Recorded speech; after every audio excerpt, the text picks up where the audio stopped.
Jeff Koenig, Property Prep, Milwaukee, Wisconsin, here for our weekly video. I wanted to show you a little bit about what a boiler system looks like in a big building. It's fall in Milwaukee and we're getting ready for winter. So I want to go over the system that's in this 12-unit building. This is a smaller boiler system. We do maintain much larger ones, but this one may be a little bit easier to understand. We have a 2-boiler system. There is the master boiler here, which is the main boiler, and then a slave boiler here. They're equally sized. You'll hear them modulate on and off as the video progresses. The slave boiler is then connected to a hot water tank. This is an 82-gallon hot water tank. And at the top right here, there's what's called a mixing valve. And this mixing valve takes hot water from the boiler system, brings it in at a very high heat, and it is then mixed with cold water, just like a shower valve would be, and then stored in this tank and distributed throughout the building for domestic hot water. So these boilers not only provide heat to this building, but they also provide hot water through this tank here. The temperature in this tank right here, this holding tank, is controlled by this device right here, which is called an aquastat. This aquastat runs back to the boiler, and the boiler then decides how much heat it needs to inject into this to maintain the proper temperature so that the mixing valve is working properly and no one gets scalded, but everyone has hot water. And it's basically limitless hot water because we have what people would consider tankless water heaters here essentially, and then the on-demand storage for when there's surges in the morning. And this was calculated by a company size-wise locally to make sure that there was enough hot water for all 12 units and all the bathrooms that are in this units. When we look at these boilers, these are a fire tube construction. They're made by a company called Lochinvar. So we have venting here that goes to the outside, like a high efficiency furnace or water heater would have. And then on the inside, we have our igniter and flame sensor. And through this little hole right here and this little mirror, we're able to see the flame. And annually, as far as maintenance is concerned here, we have to check the display to make sure that there are no faults. Right now it's in standby mode. There are no faults on this besides a sensor, which we already know about. And this enclosure in general looks clean. So that's our first part of the inspection. Our next part of the inspection is to clean out the traps that are underneath, which we'll show you. We need to make sure that there are no leaks in the system. There does look like there is some leaking right here around this fitting. So we'll take an inventory of the parts that we need to fix this and get those ordered from our local Ferguson, which is the supply house that has our plumbing fixtures. We're here at Ferguson Express in downtown Milwaukee. We have accounts at all of the major supply houses. This one happens to be the closest. Let's hop on in and get the parts we need. I need 2 1.5-inch ProPress couplings, 1 1.5-inch ProPress T, 1 1.5-inch sweat ball valve, 1.5-inch ProPress 90. Got a girth on that puppy. And then we were going to look and make sure that our tag on our boiler and all of the compliance paperwork is up to date, which it is. This was just checked by our plumber, which is required annually on cross connections so that there's no sort of non-potable water that is interacting with any potable water. So that's dealing with backflow. This manifold here is how water gets to the backflow preventer, and these 2 pumps down here are dealing with circulating the water throughout the building.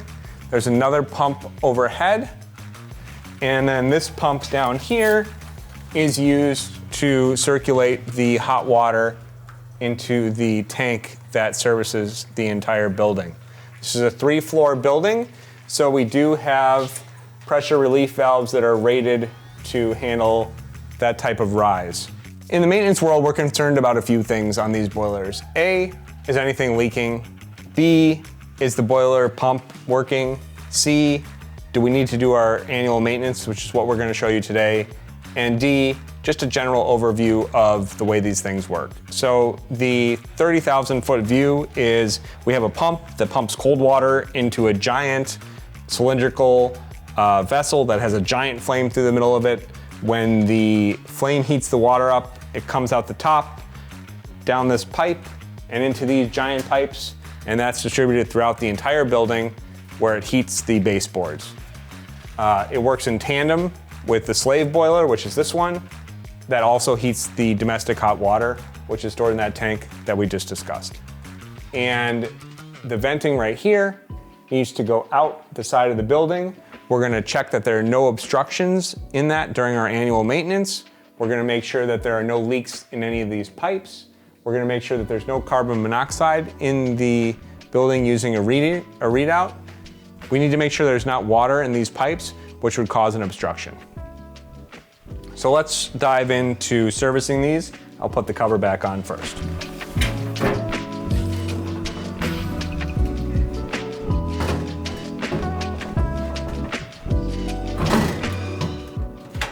Okay, looks beautiful. It's on. Okay. All right, so let's go into the maintenance here. We're gonna shut our boilers down using the 2 disconnects here. They're 2 light switches. The boilers are now shut down and the clock starts ticking. Let's get them serviced. We're gonna come in here and disconnect our trap.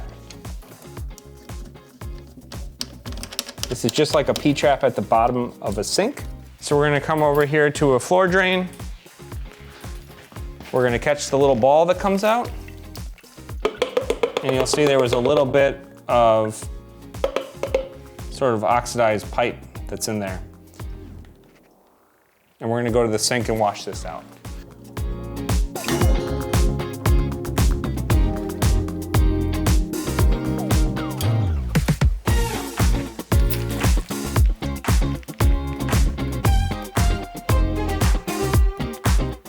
That's what we don't want going into the boiler.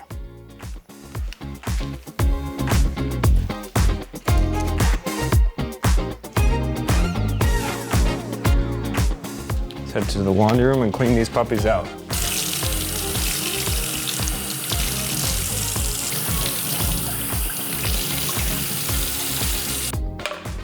And then we always want to prime this because we don't want to put it back empty.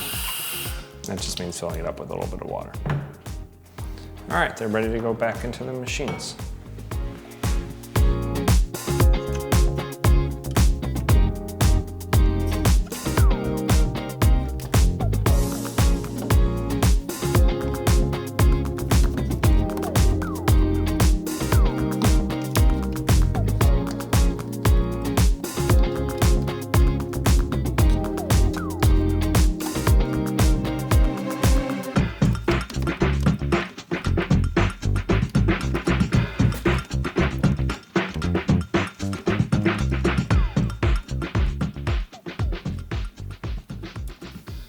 Okay, then we're gonna go for a boiler restart. Master on.